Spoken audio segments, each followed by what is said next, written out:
Computer का part 4। तो मेरा नाम है अमन और आप लोग देख रहे हैं नॉलेज वर्ल्ड। तो चलिए पढ़ते हैं। हम लोग पार्ट 4 में पढ़ेंगे इनपुट डिवाइस के बारे में।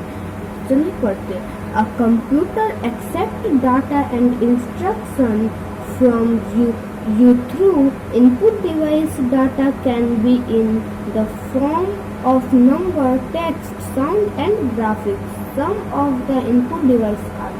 तो मैं आप लोगों को इसका मतलब समझाता हूँ। यानी कि कंप्यूटर जो होता है वो डाटा और इंस्ट्रक्शन किसके थ्रू, किसके जरिए एक्सेप्ट करता है यानी कि लेता है। वो इनपुट डिवाइस के थ्रू डाटा या इंस्ट्रक्शन लेता है यानी कि उसके द्वारा लेता है। उसके एग्जाम्पल में मैं आप लोगों को बताना चाहता हूँ लाइक कीबोर्ड, माउस। कीबोर्ड से हम लोग जो भी चीज़ टाइप करते हैं वो हमारे कंप्यूटर स्क्रीन पे दिखाता है, मॉनिटर पे दिखाता है। माउस से हम लोग कोई भी पॉइंट से फाइल या आइकन कुछ भी खोलते हैं तो वो हमें मॉनिटर पे दिखाता है। हम लोग जैसे इंस्ट्रक्शन देते हैं, डाटा देते हैं लाइक फॉर्म ऑफ यानी कि नंबर के फॉर्म में देते हैं, टेक्स्ट के फॉर्म में देते हैं यानी कि नंबर के जरिए देते हैं। जैसे कि हमें कुछ बनाना है, सब्ट्रैक्ट बनाना है, ठीक ना। तो हमने 9 - 2 दिया तो ये हमने नंबर के थ्रू दिया। अब हमें अपना नाम लिखना है जैसे अमन, तो हमने टेक्स्ट के थ्रू लिखा AMN अमन। अब हमें कोई भी म्यूजिक प्ले करना है तो वो हमने माउस की मदद से किया।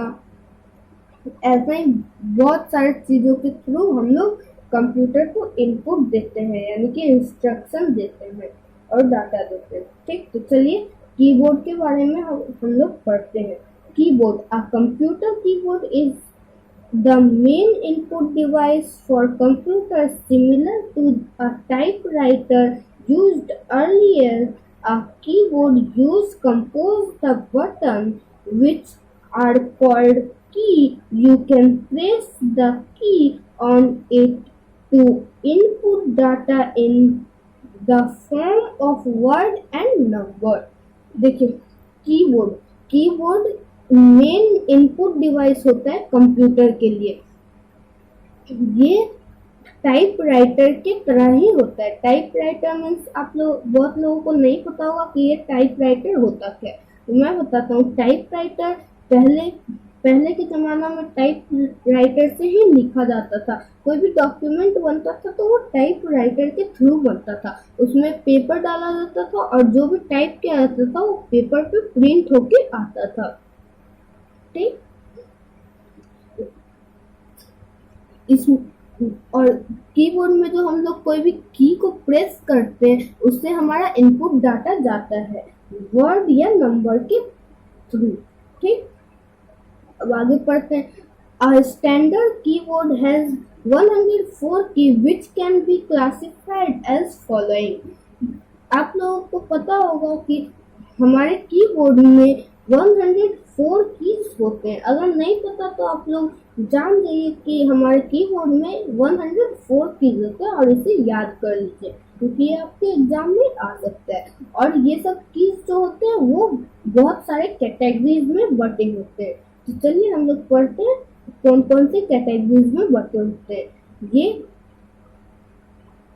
5 कैटेगरीज में बटे होते हैं। तो चलिए हम लोग 5 कैटेगरीज के बारे में पढ़ते हैं। सबसे पहला alpha numerical keys. Alpha numerical keys क्या होता है चलिए देखते हैं। A से लेकर के Z तक कैपिटल या स्मॉल लेटर जो होता है उसे हम लोग अल्फा न्यूमेरिकल कीज कहते हैं। और 0 से लेकर 9 तक जो नंबर्स होते हैं उसे भी हम लोग अल्फा न्यूमेरिकल कीज कहते हैं। और चलिए आगे पढ़ते हैं हम लोग कंट्रोल कीज। कंट्रोल कीज क्या होते हैं? कंट्रोल कीज में आते हैं लाइक यानी कि कंट्रोल, ALT, ESC एक्सेट्रा, ठीक। अब हम लोग पढ़ते हैं फंक्शन कीज। फंक्शन कीज होते हैं जो भी कमांड F1, F12 ये सब एक्सेट्रा इस टाइप के होते हैं फंक्शन कीज। अब स्पेशल कीज के बारे में पढ़ेंगे। स्पेशल कीज में कौन कौन से कीज आते हैं? Cap lock, back space, space bar, arrow, arrow की, होम, एंड एक्सेट्रा। ठीक, अब आगे पढ़ते हैं हम लोग पंक्चुएशन कीज। पंक्चुएशन कीज में कुछ इस टाइप की सिंबल्स होते हैं, लाइक कॉमा, पॉइंट, एक्सेट्रा। ठीक ना, आप लोग इसमें से कुछ कुछ ये कुछ कुछ कैटेगरीज को याद कर लिया, जैसे alpha numerical keys, control keys, special keys से 3-4 याद कर लीजिएगा, क्योंकि आपके एग्जाम में आ सकता है कि स्पेशल कीज में कौन कौन सी कीज आते हैं, तो वो 4 कीज के नाम पूछ सकते, तो आप लोग इसे याद कर लीजिएगा।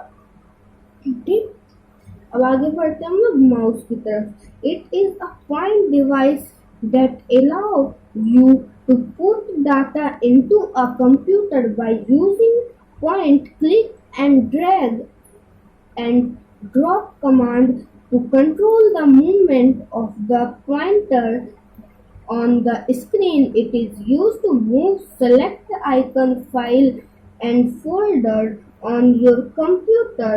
There are two main types of mouse, optical and mechanical. Mouse जो होता है वो एक पॉइंटिंग डिवाइस होता है। वो क्या काम करता है? वो अलाउ करता है, यानी कि आपके मॉनिटर में जो भी चीज रहता है उसे डाटा देता है। ये भी एक इनपुट डिवाइस के अंदर आता है।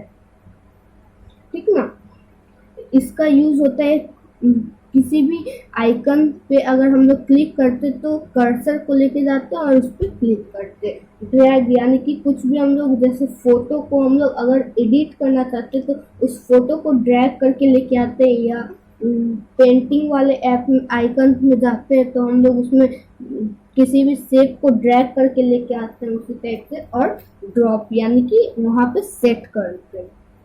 Drop command, it control the movement of the pointer.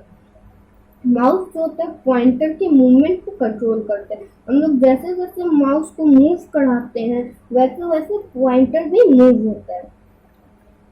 ठीक, और माउस यूज होता है किसी भी आइकन को ओपन करने में या फाइल फोल्डर को ओपन करने में आपके कंप्यूटर पे। ठीक, और 2 टाइप के माउस होते हैं, ऑप्टिकल और मैकेनिकल। तो चलिए अभी हम लोग पढ़ते हैं ऑप्टिकल और मैकेनिकल के बारे में। An optical mouse is an advanced computer point device that use a light emitting diode LED and an optical sensor। अब मैं आपको ऑप्टिकल माउस के बारे में बताता हूँ। ऑप्टिकल माउस ज़्यादातर यूज होता है एडवांस कंप्यूटर में, यानी कि इस जनरेशन में जो कंप्यूटर सब बन रहे हैं जिन्हें हम लोग यूज करते हैं उसमें ज़्यादातर यूज होता है ऑप्टिकल माउस। ऑप्टिकल माउस का शॉर्ट फॉर्म होता है, यानी कि ऑप्टिकल माउस जो होता है उसके पीछे एक लाइट होता है, उस लाइट का नाम होता है लाइट इमिटिंग डायोडी। उसको हम लोग शॉर्ट फॉर्म में बोलते हैं एलईडी। ठीक, वो लाइट एक सेंसर होता है। ठीक, this type of mouse does not require any internal clean since they are rotating part. However, they can get stick over time as dust collect near the light emitter. This can cause orthotic cursor, aquatic cursor movement or present the mouse from working. You must clean the surface of the mouse on the mouse pad regular to prevent dust from accumulation on the mouse। तो मैं आप लोगों को बताता हूँ optical mouse जो होता है उसे हम लोग कैसे यूज करते हैं और वो कैसे, यानी कि उसे कैसे क्लीन कर सकते हैं, उसके फंक्शंस के बारे में। ऑप्टिकल माउस जो होता है उसे हम लोग किसी भी उस पे क्या बोलते हैं, किसी भी उस पे रख के नहीं यूज कर सकते, किसी भी डेस्क पे रख के नहीं यूज कर सकते, क्योंकि जो डस्ट होता है वो डस्ट जो होता है वो हमारे इमिटिंग लाइट के चारों तरफ लग जाता है, तो हमारा माउस स्मूथली वर्क नहीं करता है, यानी कि थोड़ा अटक अटक के पॉइंटर मूव होता है। इसीलिए हम लोग माउस पैड का यूज करते हैं ताकि डस्ट ना लगे। अब आगे पढ़ते हम लोग mechanical mouse. Mechanical mouse use a rubber ball that make contact with wheel inside the unit when it is controlled on a pad or desktop. This type of mouse is especially susceptible to dust and particles that can accumulated inside the mouse, which can make it difficult to track or move properly. If the mouse pointer does not move smoothly, you will have to clean the rubber ball. मैं आप लोगों को बताता हूँ कि mechanical mouse क्या होता है, उसका यूज कैसे होता है। मैकेनिकल माउस के पीछे एक छोटा सा रबर का बॉल लगा होता है। वो बॉल जैसे जैसे मूव करता है, यानी कि घूमता है, रोल करता है, वैसे वैसे हमारा कर्सर भी मूव करता है, ठीक। और हम लोग इसे किसी भी टेबल या किसी भी जगह पे चला सकते हैं। इसमें अगर डस्ट जम जाए तो हम लोग इसे साफ भी कर सकते हैं। हम लोग इसे, अगर ये स्मूथ नहीं चले तो हम लोग इसका रबर बॉल को निकाल के उसे क्लीन करके लगा देंगे तो ये फिर से स्मूथ चलेगा। इसीलिए इसे हम लोग कहीं पे भी चला सकते हैं, पैड पे भी चला सकते हैं या डेस्क पे भी चला सकते हैं। तो आज के लिए बस इतना ही फ्रेंड्स।